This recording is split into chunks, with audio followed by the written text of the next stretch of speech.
안녕하세요. 30대 여자입니다. 어릴 때 아빠가 일찍 돌아가셨어요. 엄마는 혼자 온갖 일을 하며 저를 어렵게 키웠습니다.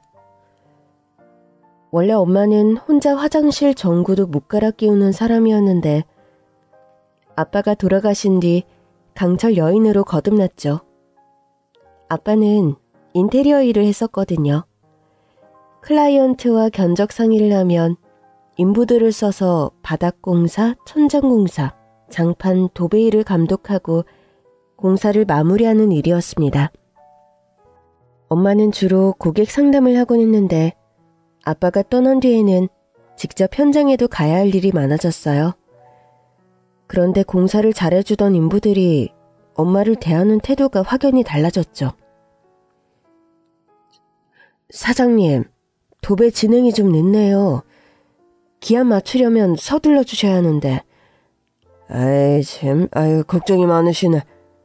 우리가 언제 공사 기한 못 맞춘 적 있어요? 때 되면 다 된다니까. 원래 이렇게 성격이 급하셨나? 현장에도 부쩍 자주 나오시네. 뭐 감시하러 온 거예요? 아니면 힘내라고 응원이라도 하러 오셨나? 뭐 노래 한 곡 뽑아보시던가. 무슨 말씀을 그렇게 하세요? 노래를 왜 해요? 아직 피부도 탱탱하고 젊으셔. 노래하고 춤이라도 추고 가면 우리가 기운이 솟아서 공사도 빨리빨리 할 수 있을 것 같은데. 안 그래? 노래해. 노래해. 자, 박수. 노래를 못하면 시집을 못 가나. 아, 미운 사람아. 아이, 시집간 사람한테 무슨 말을 그렇게 해? 갔다 돌아오게 된 거 아니요? 안 그래요, 전 실장님? 인생 긴데 언제까지 독수 공방하며 혼자 지내시려 그러나? 한 살이라도 더 젊을 때 시집 가셔야지. 그건 제가 알아서 하고요. 쓸데없는 이야기 하지 말고 공사나 진행해 주세요. 지금도 그렇지만 그 당시에 여자 혼자 살며 애 키우기가 쉽지 않았어요. 저런 비아냥거림은 일쑤였고 공사 대금도 어떻게든 안 주려고 하거나 늦게 주거나 하는 사람들이 많았습니다. 저는 겨우 초등학생이었지만 엄마가 얼마나 힘든지 알 수 있었어요. 늦은 밤이면 종종 숨죽여 흐느끼는 소리가 들렸거든요. 그때 참 난처하더군요. 마음 같아서는 달려가서 달래주고 싶은데 엄마는 그런 모습을 저한테 들키기 싫어했고 함부로 나설 수가 없었어요. 다음날 아침이 되면 퉁퉁 부은 눈을 하고 아침밥을 차려주는 것이었어요. 학교 늦겠다. 얼른 먹고 학교 가야지. 준비물은 다 챙겼어? 아니, 나가는 길에 문방구 들리려고. 지점토 사야 해. 그리고 미술용 물통도 챙겨오래. 자, 여기. 가는 길에 준비물 사고 남은 걸로는 학교 끝나고 떡꼬치 사 먹어. 전날 알림장을 확인하고 준비물을 미리 챙겨줄 만한 여유가 없었습니다. 엄마가 손에 쥐어준 3,000원을 주머니에 잘 챙겨두었죠. 그렇게 학교가 끝나면 분식집에 들러 떡꼬치를 사 먹고 집으로 돌아와 엄마가 오기만을 기다렸습니다. 버티고 버티던 엄마는 인테리어 일을 그만뒀고 그 다음부터는 보험, 화장품 방문 판매 등 온갖 일을 했어요. 나랑 같이 서울 가자, 엄마. 서울은 방값도 물가도 다 비싼데 거기서 어떻게 사니?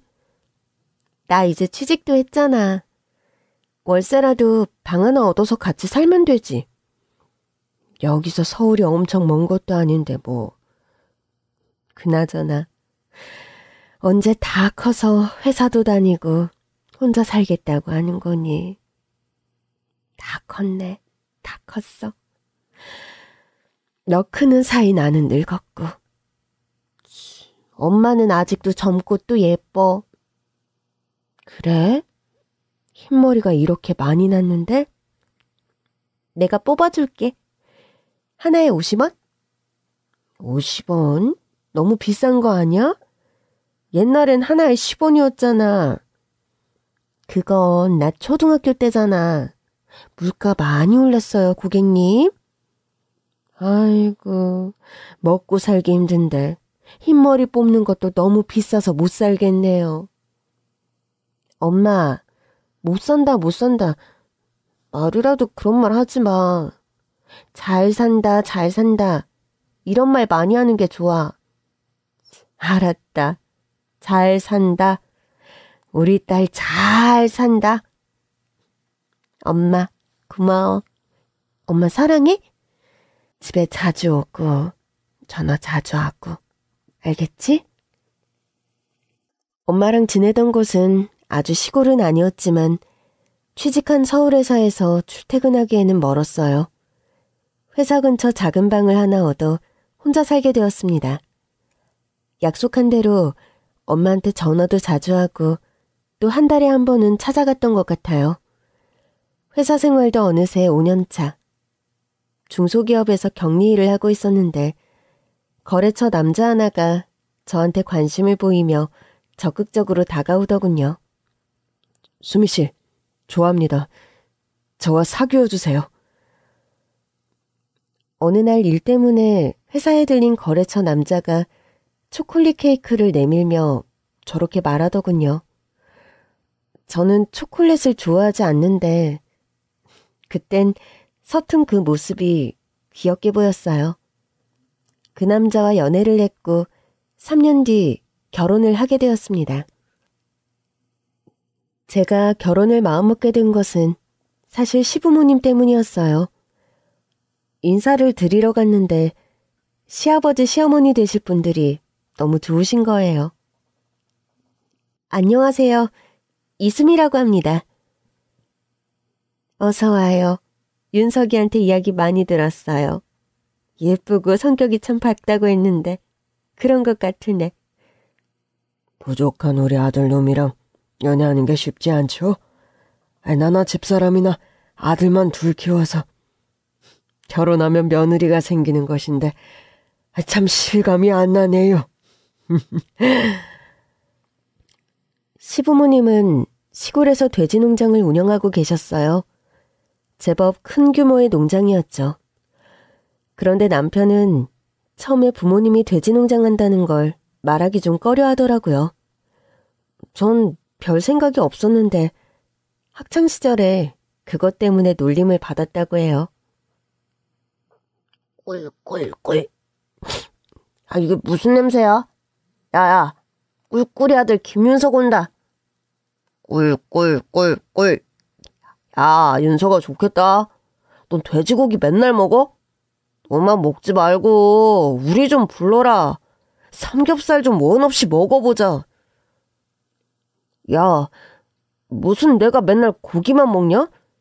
키우는 돼지인데 그렇게 함부로 막 못 먹거든? 그래? 근데 왜 너만 오면 고기 냄새가 나는 것 같지? 철없던 시절 아이들의 놀림이 상처가 되었는지 누군가 부모님 하시는 일을 물으면 자기도 모르게 입이 안 떨어졌대요. 저는 정말 별 생각이 없었거든요. 오히려 큰 농장을 운영하시니 노후 걱정이 없으시겠다. 그 정도 생각이었어요. 그리고 그 시기 남편은 하던 일을 그만두고 남동생과 함께 사업을 시작했습니다. 내가 남의 밑에서 있을 사람이 아니더라고. 얼마 전에 깨달은 사실인데 난 리더십을 타고난 것 같아. 그리고 내 동생이랑 같이 하는 거잖아. 패밀리 비즈니스. 이 회사를 쭉 키워서 오너 경영을 하는 게 목표야. 사업을 시작하는 것에 있어 분명히 시부모님의 도움이 있었을 거라 생각했어요. 창업할 때 자금이 필요하니까요. 형제가 의기투합해서 열심히 일을 했고 사업도 무난하게 잘 되는 것 같았습니다. 결혼을 하고 처음으로 원룸에서 벗어나 아파트에서 살게 되었죠. 명절에 시댁에 가면 시부모님께서는 항상 홀로 계신 저희 엄마 걱정을 하셨어요. 사부인은 잘 계시고? 네, 어머님. 사부인 계시는 곳이 새아기 어릴 적 살던 동네라는 거지? 계속 한 동네에 쭉 계셨나 보네. 중간중간 동네 이사는 다녔는데 지역은 같으세요. 아무래도 발붙이고 나니까 멀리 가기가 쉽지 않으신 것 같아요. 그렇구나. 여기서 바로 사부인 댁으로 갈 거지? 네, 어머님. 갈 때 이거 가져다 드려라. 어머, 이게 뭐예요? 보약 한 첩 지었어. 우리 거 하면서 사부인 것도 했지. 몸에 잘 맞으실란가 모르겠네. 아버님, 어머님, 너무 감사해요. 뭘? 거리가 가깝기라도 하면 더 자주 인사드리는 건데. 자주 못 뵈서 그게 안타깝지. 우리가 멀리 있는 걸 어째? 평생을 함께한 우리 복돼지들 두고 갈 수도 없고. 그러게 말이에요. 우리 복스러운 돼지들한텐 우리밖에 없는데. 거의 평생 함께 농장 일을 해오신 시부모님은 그 동네에서도 원앙부부로 유명했습니다. 투닥투닥 하면서도 서로를 알뜰하게 보살피셨어요. 그럴 때면 돌아가신 아빠 생각이 나곤 했습니다. 아빠가 계셨더라면 시부모님처럼 엄마랑 서로 오순도순하며 잘 사실 텐데 하는 생각이요. 그런 생각이 들 때마다 혼자 있는 엄마도 자주 찾아뵈었죠. 성품이 너무 좋은 시부모님은 두 분이서도 잘 지내셨지만 저희 엄마를 많이 생각해 주셨어요. 그리고 2년 뒤 도련님이 결혼을 하게 되었습니다. 형이랑 형수님이셔. 인사해. 안녕하세요. 이미옥이에요. 안녕하세요. 이수미예요. 만나서 반가워요. 동서가 될 사람은 눈처럼 새하얀 피부, 커다란 눈망울이 인상적인 사람이었어요. 남편과 서방님, 형제가 사업을 같이 하니 사실 남편은 저랑 있는 시간보다 서방님이랑 있는 시간이 많았거든요. 서방님이 결혼을 하고 동서가 생긴다니 괜히 마음이 설레는 것이었어요. 그리고 미인인데도 유순한 것 같은 성격도 마음에 들었죠.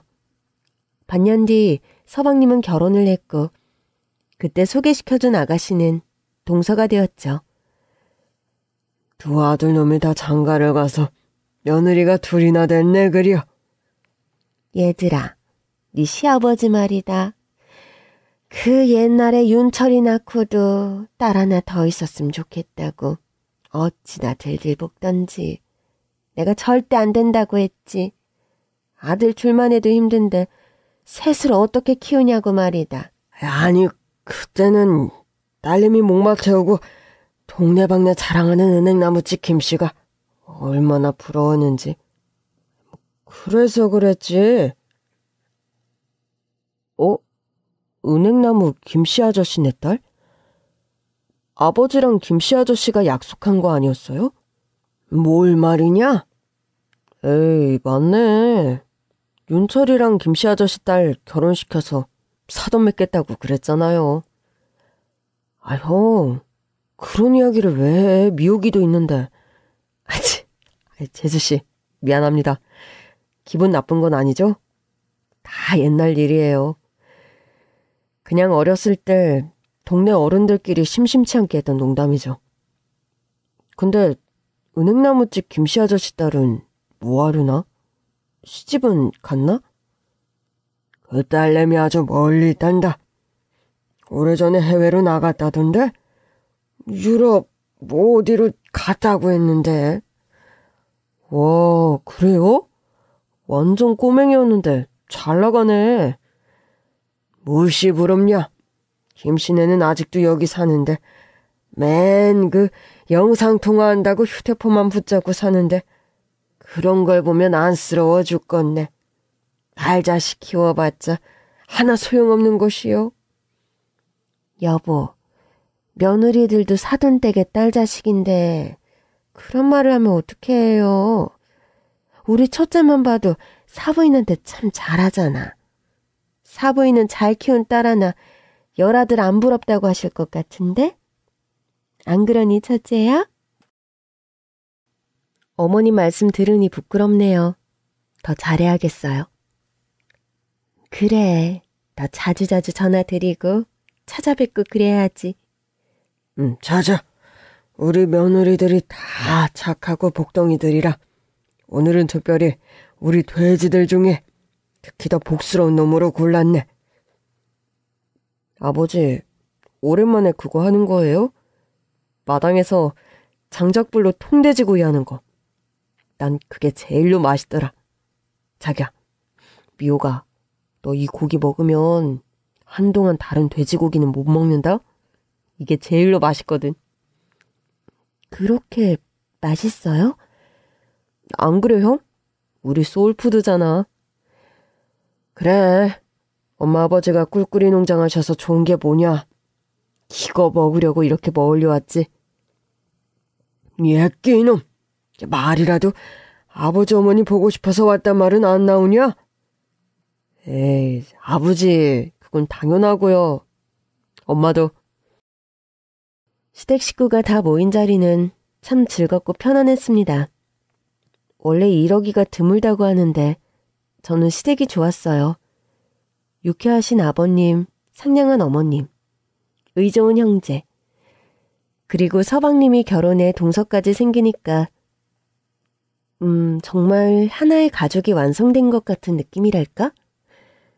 그렇게 명절 때 시부모님께 찾아뵙는 일은 즐거웠고 서방님의 신혼집은 저희 집과 멀지 않은 곳에 있어 동서와는 더 자주 만나게 되었죠. 형님, 아주버님 연락 받으셨어요? 동서도 서방님 연락 받았구나? 네. 오늘 뭐 거래처 약속 있다고 늦는다고 하네요. 밤늦게나 온다고 저녁 먼저 먹으라고요. 나도 그렇게 들었지? 동서 그럼 집에서 뭐 먹으려고? 우리 집으로 올래? 남자들 바쁜데 우리 여자들끼리도 좋은 시간 보내지 뭐. 너무 좋아요, 형님. 형님, 저 친정에서 맛있는 동치미 가져왔거든요. 형님 댁에 갈 때 좀 가져갈게요. 시원하고 달달하니 맛이 있네요.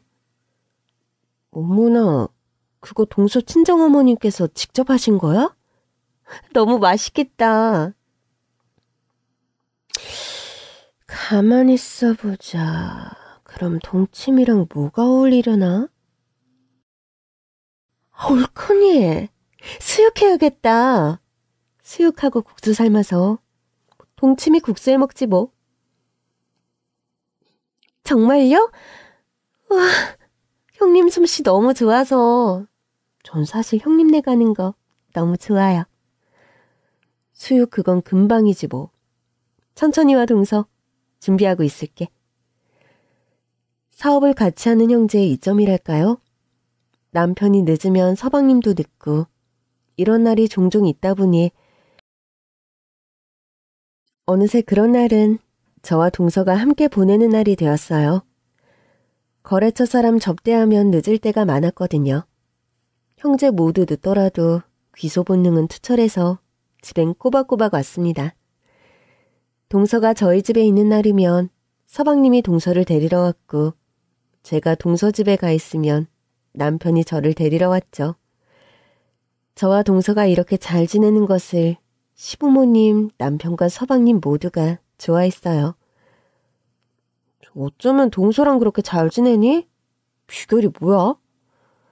글쎄, 너도 알겠지만 내가 외동이잖아.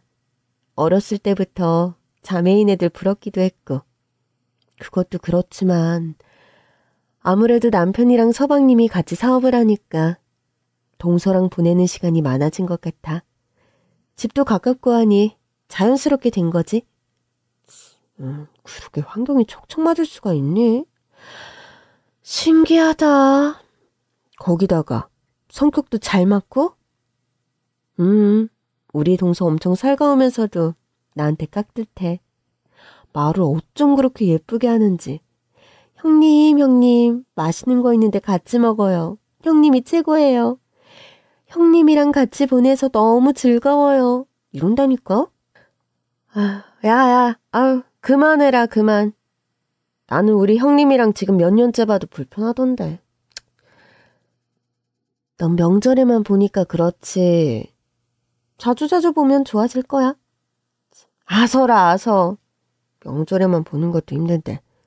자주 보긴 뭘 자주 보니? 그렇게 하면 나나 형님 우리 둘 중에 한 명은 그냥 쓰러진다, 쓰러져. 저는 친구들한테도 동서 자랑하기에 여념이 없었어요. 제가 다른 복이 없어도 사람 복은 있나 보다 이런 생각이 들었죠. 좋은 친구들도 많았지만 시댁복을 타고난 것 같다는 생각이 드는 거예요.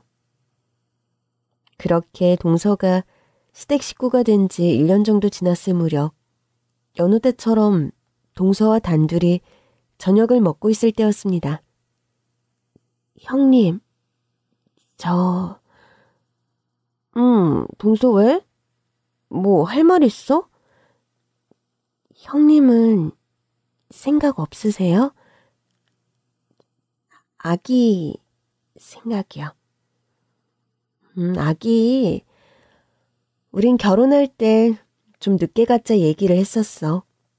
남편이야 사업 초창기라 좀 안정됐을 때 애가 태어나면 좋겠다는 거였고. 나도 아직까지는 노산 걱정할 때는 아니라서 천천히 갖는 것도 나쁘지 않다고 생각했지. 또 뭐 다행스럽게 아버님 어머님께서 그걸로 특별히 말씀하시지는 않네. 근데 왜? 동서 혹시 그런 거야? 축하받을 일 생긴 거야? 아니에요. 저랑 윤철 씨는 늦게 갖자고는 안 했거든요. 윤철 씨는 그냥 생기면 낳자. 이런 주의여서. 서방님 생각은 그렇구나. 동서 생각은? 빨리 갖고 싶어? 네, 저는 좀 그래요.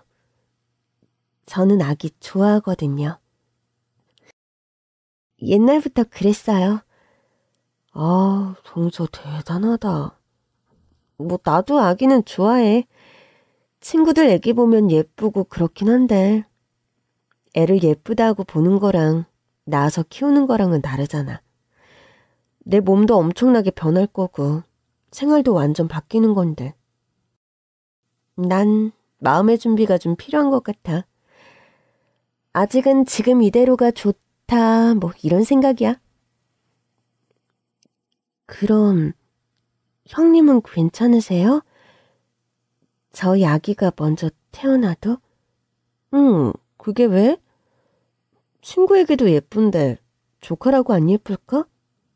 게다가 동서의 아기잖아. 동서 닮으면 세상에서 얼마나 예쁠 거야. 가만히 있어보자. 그럼 나한테 뭐라고 부르는 거지? 큰엄마? 맞지? 나 큰엄마 되는 거지? 맞아요, 형님. 왜? 뭐 꼭 장남이 먼저 아기를 낳아야 한다고 그래? 어머님, 아버님이 그러실 것 같진 않은데. 아이, 요즘 세상에 그런 걸 누가 신경 쓴다고. 동서, 개의치 말고 동선의 계획대로 해. 그래도 나한테 물어봐줘서 고마워. 역시 동서는 참 속이 깊어. 어쩔 때 보면 윗사람 같다니까? 그렇게 말씀해 주셔서 감사해요, 형님. 형님처럼 마음이 넓은 어른이 곁에 있어서 든든해요. 저와 달리 동서는 빨리 아이를 갖고 싶어 하는 것 같았습니다. 근데 막 급해 보이진 않았고 서방님이 생기면 낳자라고 말했다고 하니 곧 생기겠구나. 노력하나 보다. 저도 그 정도로 생각했어요. 어느 날 동서한테 전화를 했는데 뭔가 목소리가 안 좋더라고요. 갑자기 너무 걱정이 되었어요. 동서? 동서 왜 그래? 어디 아파? 집이야?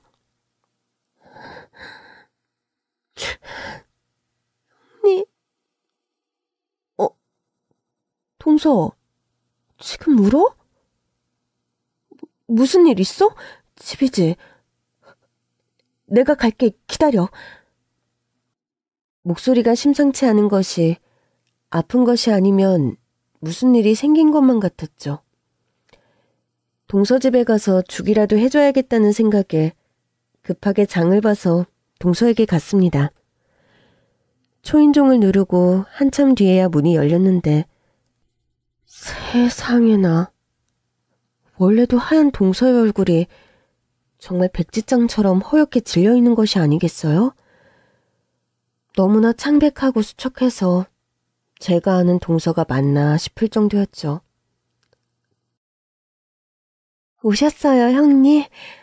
동서, 어디가 안 좋은 거야? 얼굴이 왜 이래? 힘없이 걷는 동서를 부축해 소파에 앉혔는데 동서가 제 어깨에 머리를 기대고는 훌쩍훌쩍 우는 거예요. 당황스러웠지만 그냥 그대로 있었습니다. 진정한 시간이 필요한 것 같았어요. 떨림이 서서히 잦아들고 동서는 고개를 푹 숙이고 있더군요. 진정이 돼? 동서, 뭐 좀 먹었어? 내가 죽 해줄게. 응? 금방 돼. 우선 이거 먹고 이야기하자. 소고기 미역죽을 끓였고 동서네 집에 있던 동치미와 함께 식탁에 상을 차렸습니다. 동서는 말없이 한 숟가락을 뜨더군요. 너무 맛있어요, 형님. 역시 형님 솜씨는 최고예요. 그래, 다행이다. 천천히 먹어, 체하지 않게. 밥을 다 먹은 동서는 힘겹게 이야기를 했습니다. 형님, 저 사실 아기를 가졌었어요. 어? 그런데 뱃속에서 일찍 떠났어요. 일주일 전에 하혈을 해서 급히 병원에 갔는데 그렇게 됐다고 하더라고요. 눈물을 흘리는 동서를 보니 제 마음도 미어지는 것 같았어요. 달리 위로할 말이 떠오르지 않아서 손을 꼭 잡아주었죠. 우선은 동서 몸 회복하는 게 우선이야. 몸과 마음이 회복되어야 또 새로운 날들을 꿈꾸게 되잖아. 힘내, 동서. 내가 어떤 말을 해도 위로가 안 되겠지만 나는 동서가 걱정이야. 감사해요, 형님. 며칠을 집에서 그냥 울기만 했어요. 먹는 것도 제대로 안 챙겨 먹었구나? 못 본 사이에 너무 말랐어. 맞아요. 누워만 있다가 오늘 일어났는데 일어나자마자 형님 생각이 나는 거예요. 그래서 전화드렸어요. 잘했어, 동서. 잘했어. 시댁에는 당연하고 친정에도 말씀 안 드렸거든요. 초기라 조심스러워서. 그러다 보니 달리 말할 것도 없고 생각해보면 잘한 거죠. 괜히 실망시키고 걱정만 안겨드릴 뻔했네요. 누가 실망을 해. 그런 생각하지 마. 동서 의지와 상관없이 일어난 일이잖아. 먼저 떠난 아기는 다시 동서에게 찾아올 거야. 난 그렇게 믿어. 네, 형님. 서방님은 알아? 네, 알죠. 두 줄 확인하자마자 기뻐서 가장 먼저 말했는걸요. 그치만 회사 가서도 아주버님이나 다른 사람한테 말하지 말라고 했어요. 그 사람이 비밀을 지켰는지 모르겠지만. 그런 것 같은데? 아주버님이 별 말씀 없으셨어요? 응, 그렇더라고. 나도 말 안 할 거고. 고마워요, 형님. 형님이 끓여주신 죽이 어찌나 맛있는지 벌써 기운이 나는 것 같아요. 여기 끓여놓은 거 소분해서 냉동실 냉장고에 넣어뒀어. 매일 먹으면 질리겠지만 그래도 일단 먹어야 해. 그래야 기운 차리지. 뭐 다른 거 먹고 싶은 거 없어? 기운 차리니까 달달한 게 먹고 싶네요. 그래? 요 앞에 카페 있던데.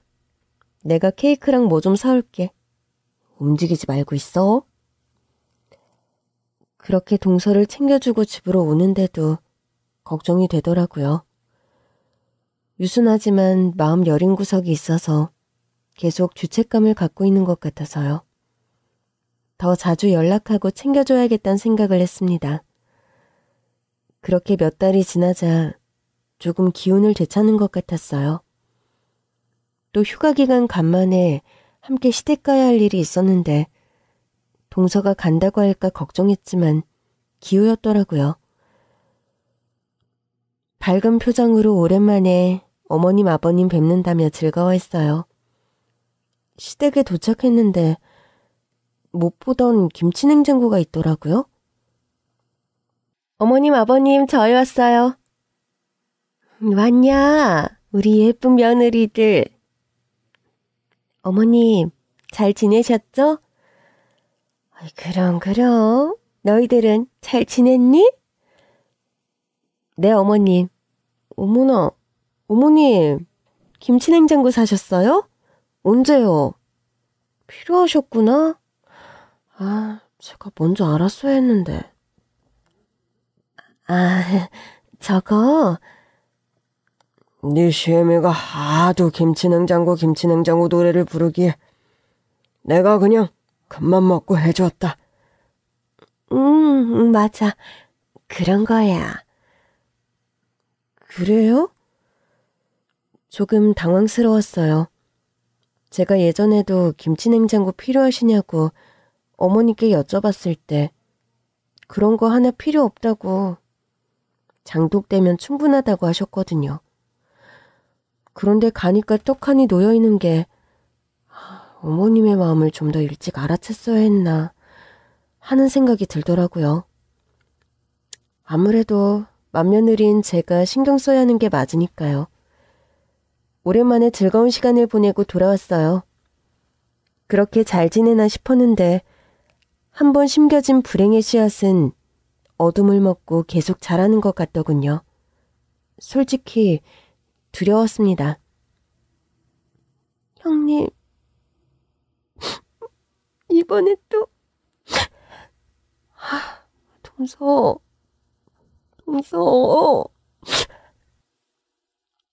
동서가 아이를 가졌다가 뱃속에서 일찍 떠나보내게 되는 일이 반복되었어요. 그렇게 몇 번 반복되자 동서의 몸이 너무 허약해졌죠. 눈에 띄게 안 좋아졌어요. 두 번째 아이를 가졌을 땐 시댁에도 이야기를 했는데 한 달 뒤 다시 떠나보내야 했고 세 번째 때는 저한테만 말했는데 말을 할 때부터 두려워하는 기색이 역력했습니다. 형님, 전 이제 이렇게 마음을 먹으면 안 되는 건데 그냥 기대가 없어요. 동서, 마음 편하게 먹어야지. 아기 생각해서라도. 제가 전생에 무슨 죄를 지어서 자꾸 이러는 걸까요? 벌써 세 번째예요. 그런 말 하지 마. 동서가 무슨 죄가 있다고. 그런 게 아니면 계속 이럴 수가 있을까요?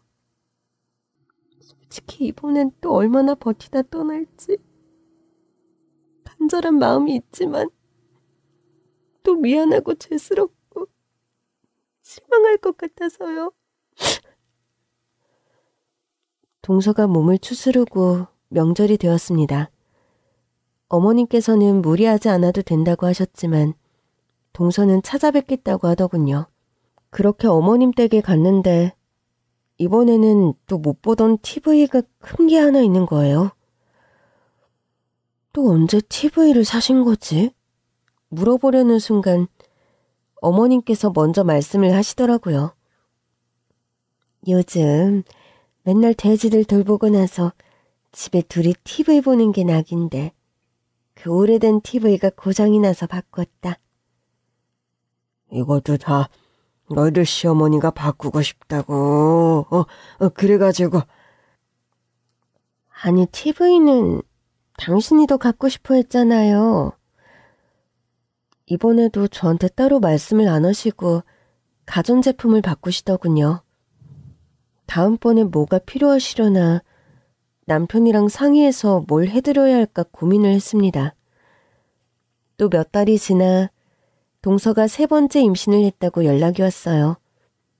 저는 정말 간절히 기도를 했습니다.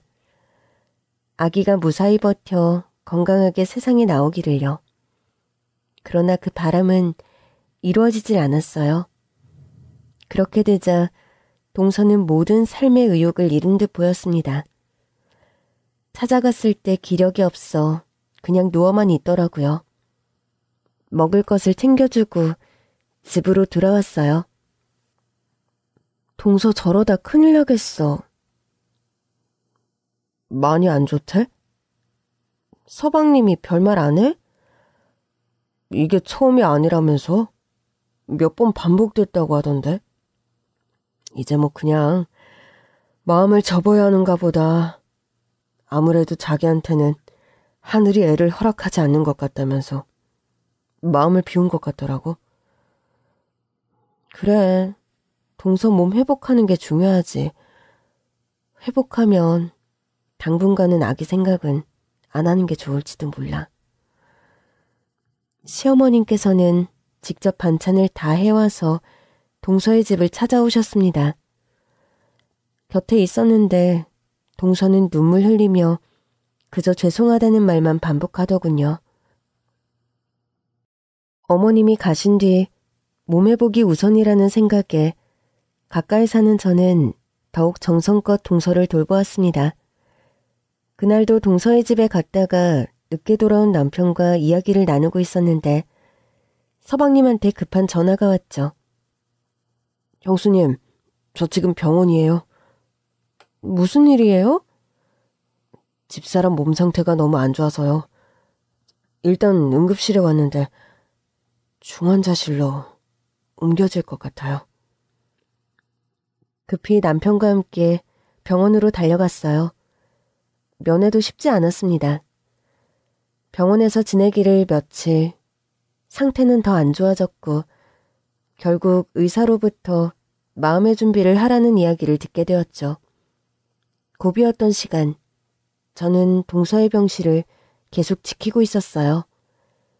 서방님이 계속 안절부절 못하고 바쁘게 통화를 하는 게 거슬리더군요. 아무리 일이 바쁘고 중요해도 지금 같은 때에 꼭 저래야 하나 그런 생각이 들었어요. 동서의 침대에서 까무룩 잠이 들었는데 누군가 제 손을 꼭 잡더군요. 퍼뜩 눈을 떴어요. 동서가 힘겹게 눈을 뜨며 제 손을 감싸쥐었습니다. 형님, 동서 정신이 들어?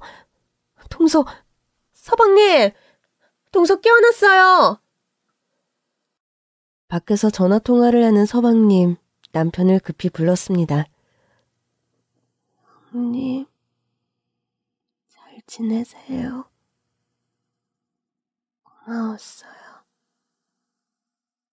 그 말을 끝으로 동서는 눈을 감았습니다. 여보, 미호가 안 돼. 아이씨. 동서, 안 돼, 동서. 아유, 미호가 어떻게 엄마보다 먼저 갈 수가 있어. 이거 사. 재주씨. 동서의 친정어머님은 그대로 병실에서 쓰러지셨어요. 시부모님이 연락을 받고 올라오시던 중이었는데 도착하시기 1시간 전에 동서는 조용히 눈을 감았습니다. 너무 허망했어요. 이럴 수가. 하늘이 무너지는 것 같았습니다. 병원에서 바로 장례식장으로 향하게 되었죠. 제가 이렇게 젊은 나이에 저희 엄마도 아닌 저보다 어린 동서가 먼저 떠나 상복을 입게 될 줄 몰랐습니다. 장례식장에 오신 조문객들 중 어떤 분들은 제가 동서의 친언니인 줄 알았다고 하더군요. 그렇게 발인 전날 거의 모두 잠을 못 잔 상태라 피곤이 몰려오더라고요. 영정사진 속 환하게 웃고 있는 동서 얼굴을 보는데 눈물이 쏟아졌습니다. 조문객도 없는 시간이었고 속으로 참았던 원통함이 터져나오는 것 같았어요. 통곡을 하다가 잠시 눈물을 그쳤을 때 상주들이 쉬는 골방에서 무슨 소리가 들리는 거였어요. 남편과 서방님은 보이질 않고 이상한 느낌이 들어서 문에 귀를 바짝 대고 대화를 엿듣게 되었어요. 잘 봐. 이제 알겠지? 첫째는 확실하게 처리해야 해. 알겠어요. 당신 말대로 확실하게 합시다. 순간 심장이 멎는 줄 알았습니다. 뭘 확실하게 처리해야 한다는 말일까요? 좀 더 듣다가 저는 아연실색하고 너무 놀란 나머지 그대로 상복을 벗고 뛰쳐나갔습니다. 시부모님의 말은 믿을 수가 없었지만 확인을 해야 했어요. 택시를 타고 집으로 달려가서 남편의 책상 서랍, 서류 보관하는 곳을 뒤졌습니다. 세상에 생전 처음 보는 보험 가입 서류가 10장 가까이 있는 거예요. 다 다른 회사 보험 서류였죠. 질병, 상해, 사망보험금. 가입자는 제 이름, 보험금 수령인은 남편의 이름이었습니다. 당장 짐을 챙겨 어디론가 도망가고 싶었지만 동서의 발인을 지켜야 했어요. 심호흡을 깊게 하고 다시 장례식장으로 돌아왔고 무사히 발인을 마쳤습니다. 바로 다음 날 남편이 출근을 한 사이에 저는 간소하게 짐을 챙겼고 그 길로 시댁으로 향했어요. 어머님, 아버님, 저 왔어요. 첫째야. 연락도 없이 이게 무슨 일이니? 갑자기 여길 왜 온 거야? 어머님, 아버님, 저 다 알고 왔어요. 다 아니까 도대체 무슨 일이 있었던 건지, 그이가 뭘 꾸미고 있는지 사실대로 말해주세요. 어서요. 얼굴이 새하얗게 질린 시아버지와 시어머님은 잠시 머뭇거리다가 이야기를 해주겠다며 앉으라고 하더군요. 아가, 첫째야, 이게 다 자식을 잘못 키운 내 탓이다. 내가 부덕해서 그렇다. 어떻게 아들이라고 둘 있는데 똑같이 그런 심보를 가졌는지. 평생 돼지 키우면서도 애들 서울로 대학 보내고 잘 키웠다고만 생각했는데. 여보, 아이고 내 팔자야. 시부모님의 이야기는 들으면서도 믿겨지지가 않더군요. 그러니까 모든 것은 동서가 아이를 잃고 아프기 시작할 때 생긴 일이었습니다. 갑자기 윤석이 윤철이가 말도 없이 집에 왔지 뭐냐. 그래, 트럭에 김치냉장고 실은 기사랑 같이 왔지. 며느리들 없이 형제가 나란히 갑자기 찾아왔기에 놀라셨대요. 어쩐 일이냐? 첫째랑 둘째도 같이 온 거니? 아니요, 저희끼리 왔어요. 그러니까 어쩐 일이냐고? 엄마, 옛날부터 김치냉장고 갖고 싶다고 하셨죠? 저희가 사왔어요. 이제 김치냉장고 놓고 편히 쓰세요. 응? 김치냉장고? 갑자기 이건 왜? 아니 뭐 며느리들이랑 상의는 한 거야? 아, 그거 말인데요, 엄마. 엄마, 형 말대로 해요. 그러니까 형 말처럼 우리 둘이 한 거거든요. 형수님이나 집사람은 몰라요. 다음에 혹시 물어보면 그냥 아버지가 바꿔주셨다고 해요. 그러니까 그런 수상쩍은 일을 왜 꾸미느냔 말이야. 아이, 엄마 좋으시면서. 나중에 집사람한텐 제가 이야기할게요. 그렇게 김치냉장고를 가져오더니 몇 달 뒤 두 형제가 또 TV를 들고 나란히 나타났다는 거예요. 이건 또 뭐냐? 아버지, TV 큰 거 있으니까 좋죠? 김치냉장고는 엄마 선물이면 TV는 아버지 편하게 보시라고 형이랑 같이 샀어요. 이것도 우리 며느리들한테는 비밀이냐? 와, 우리 아버지 눈치가 백단이시네. 딩동댕. 하하호호 하며 저들끼리 신난 걸 지켜보던 어머님이 둘을 불러 앉혀놓고 진지하게 말씀을 하셨대요. 며느리들한테까지 비밀로 하면서 이러는 이유가 뭐냐고요. 솔직히 말해라. 뭐가 어떻게 돌아가는지는 알아야 할 거 아니야? 아버지, 사실 윤철이랑 제가 투자를 좀 잘못했어요. 뭐? 손실이 좀 큰데요. 아버지가 좀 도와주세요. 네 아버지가 가진 게 뭐가 있다고? 왜 없어요? 평생 금이야 오기야 피땀 눈물 바치신 농장 있잖아요. 돼지 농장. 아, 어렸을 때부터 저 돼지들 꼴 보기 싫었는데 잘 됐어요. 이참에 그거 처분해요, 아버지. 처분하고 남은 돈이랑 또 농장 철거하면 남은 부지 있잖아요. 그 땅 담보로 하면 저랑 윤철이가 대출받아서 어떻게 급한 건 막을 수 있을 것 같아요. 한 번만 도와주세요, 아버지. 일 없다. 네? 아버지. 일 없대도. 아버지는 정말 너무하시네요. 아버지 지금 두 아들이 다 절체절명의 위기라고 하는데 우리보다 저 돼지들이 더 소중하다는 거예요? 평생을 해온 일이다. 그리고 너희들 이번 거 당장 막은 다음에 그 다음엔 어떻게 할 거냐? 지금 그럴 때가 아니다. 다 때가 되면 내가 처분하고 적당한 때 합당하게 나눌 테니 그렇게 알아라. 아버지, 적당한 때가 바로 지금이라니까요. 당장 나가라. 내가 미리 써둔 유언장까지 수정하기 전에. 유언장을 정말 써놓으셨는지는 모르겠지만 때가 되면 물려주겠다는 말에 물러섰다고 합니다. 아버님이 더 화가 나시면 정말 나중에 아무것도 안 주시겠다고 하실 수도 있었으니까요. 그제야 뜬금없이 시부모님 댁 자리를 차지한 김치냉장고와 TV의 비밀이 풀렸습니다. 그런데요? 그게 동서일이랑 상관이 있어요? 저를 확실하게 처리하신다고 하셨잖아요.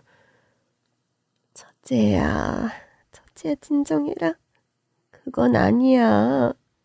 아무리 윤철이기가 욕심이 많아도 자기 마누라를 어떻게 할 놈은 아니야. 그래, 지 손으로 그러진 않았지만 대비는 철저하게 했지 그놈이. 보험이요? 동서가 첫 번째 아기를 잃고 난 후 기력이 약해지자 서방님은 그때부터 꾸준하게 보험을 늘렸다고 하더군요. 그런 일이 없어야겠지만 혹시 모르니 대비는 해야지요. 이렇게 말을 했어. 그 이후로도 2번이나 더 임신, 그리고 아기를 떠나보낸 것 때문에 동서의 몸이 많이 허약해졌고 살아갈 의지도 모두 잃어버린 동서가 눈을 감은 것이었어요. 동서가 병원에 입원해 있는 동안 그렇게 바쁘게 전화통화를 한 서방님. 이제야 이해가 되더군요. 우리가 둘째 임종은 지키지 못했다만 장례식장에서도 윤철이 그놈이 내내 어디론가 전화를 해서 보험금 타령을 해대는 걸 보는데 내 자식이지만 그냥 정이 뚝 떨어지지 뭐냐. 그리고 문제는 그게 다가 아니었어. 그놈들이 TV 사주며 농장 팔라고 왔을 때 단호하게 거절을 했는데 그 뒤로 몇 번 더 찾아왔다. 이번엔 윤석이 놈 혼자였지. 제 남편이요? 우리한테도 보험을 가입하라고 그렇게 권유를 하지 뭐냐. 너도 알지 않니? 나이 많으면 가입 조건도 까다로운데 그 녀석이 어디서 그렇게 상담을 받았는지 아주 종류별로 서류를 네 애미 앞에 깔아놓는데 솔직히 그때 무서웠다. 완전히 눈빛이 변해버린 게 꼭 내 아들이 아닌 것 같았어. 그땐 둘째가 떠나기도 전이었는데 윤석이 윤철이 그놈들은 그렇게 될 걸 알고 있었던 것 마냥. 아이고.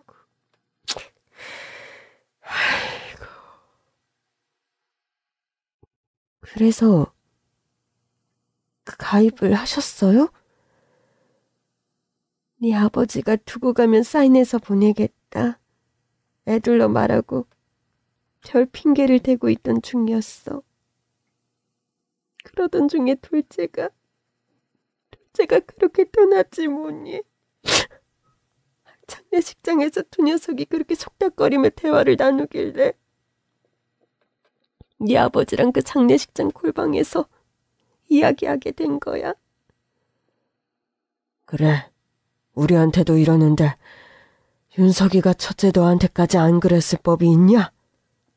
너희는 부부고 만에 하나 네가 잘못되기라도 하면 그 보험금 수령은 다 윤석이 몫일 텐데. 그래서 네 시어머니와 그런 이야기를 했던 거다. 윤석이 녀석이 더 눈이 돌아가 뭔 짓을 하기 전에 확실하게 처리하자고. 어떻게 하면 너를 지킬 수 있을까? 우리가 생각한 건 이혼을 시키자는 거였어. 네가 그걸 다 들었을 줄은 꿈에도 몰랐구나. 아니야. 차라리 알게 된 게 나을지도 몰라. 어차피 무슨 짓을 해서든 이혼을 시킬 거였잖아. 첫째 너 생각하면 그게 낫지. 그 방법이 사라지면 윤석이 녀석도 헛된 마음을 고쳐먹지 않을까. 그리 생각했던 거야. 미안하다 첫째야. 욕심만 그득그득한 아들놈을 하나도 아니고 둘이나 그런 것들을 내 배로 낳았다니. 아이고, 내가 죄인이다. 자네가 무슨 죄인인가? 자식 교육 똑바로 못 시킨 내가 죄인이지. 아이고. 두 분은 부둥켜 안고 오열을 하시더군요. 서방님이 만약에 데뷔해 보험을 가입한 것 그 자체로도 마치 그런 일을 기다리고 있던 것만 같아 너무 화가 나고 속이 부글부글 끓었지만 어머니 말씀이 맞았어요. 병원에서도 거듭된 유산으로 몸이 허약해졌고 건강이 나빠져서 그렇게 된 거였거든요. 더 잘 돌보지 못한 제 탓인 것만 같아 가슴이 아려왔습니다. 지금이라도 늦지 않았다, 첫째야. 네 갈 길을 가야 해. 아주 사업을 한답시고 눈 돌아간 그놈. 그리고 윤철이가 보험금 수령하면 윤석이 놈이 아주 더 파락을 할 거야. 늦기 전에 얼른 떠나거라. 사람 목숨보다 귀중한 것이 어디 있다고? 투사 때문에 난처해진 건 다 지들 잘못이지. 안 그래도 파산 신청하고 접으라고도 이야기했다. 돈 나올 방법이 없으면 그리 될 거야. 미안하다, 첫째야. 시부모님께 인사를 하고 서울로 돌아와 변호사 사무실을 찾아갔습니다. 바로 소장을 접수했어요.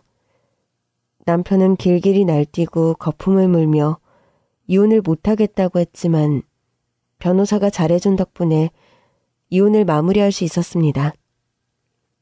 그리고 2년의 시간이 지났습니다. 그 시기를 어떻게 버텼는지 잘 기억이 나질 않아요. 탈출이라고 하면 맞을까요? 멀쩡하게 잘 지내는 것 같더니 왜 갑자기 이혼을 했냐고 묻는 친구들에게 창피해서 제대로 말도 못하겠더라고요. 그렇게 2년이 지나고 회사를 다니는데 문득 시부모님 생각이 나더군요. 전 남편이나 그 못난 동생 사업이 어떻게 됐는지야 아무 관심이 없지만 시부모님의 안위가 걱정이 되었어요. 고민을 하다가 어렵게 시어머님께 전화를 했습니다. 어머님, 저예요. 잘 지내셨어요? 오랜만에 연락드려요. 첫째, 아니, 수미야. 이렇게 연락을 줘서 고맙구나. 너 잘 지내고 있는지 하루도 생각을 안 한 날이 없다. 어머니 목소리를 듣는데 눈물이 흐르더군요. 그리고 듣게 된 이야기는 놀라웠습니다. 인과응보가 이럴 때 쓰는 말일까요? 네, 전 남편. 그 사람은 1년 전 겨울 술이 잔뜩 취한 채로 길에서 잠이 들었다고 해요. 그리고 그대로 떠났다고 합니다.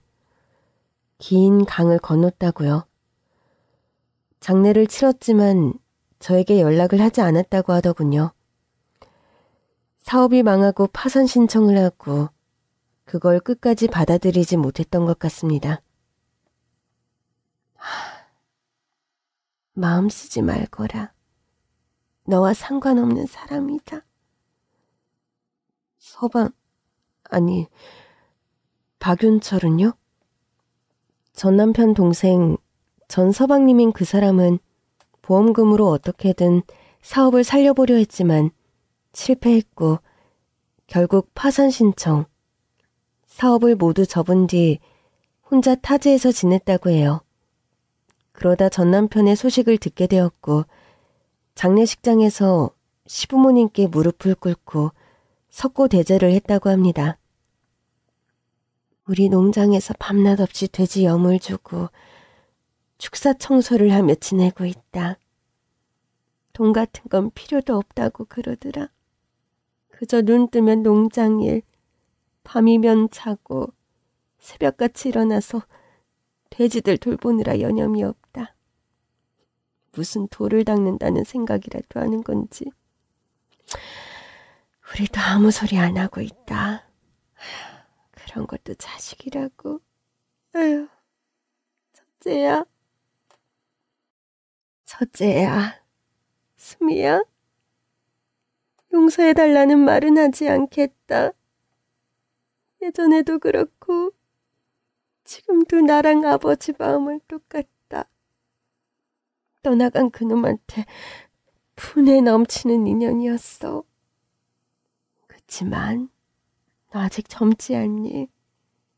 지나간 일로 괴로워 말고 앞으로 살아갈 날이 많으니 네가 어디서든 건강하게 잘 지냈으면 좋겠다.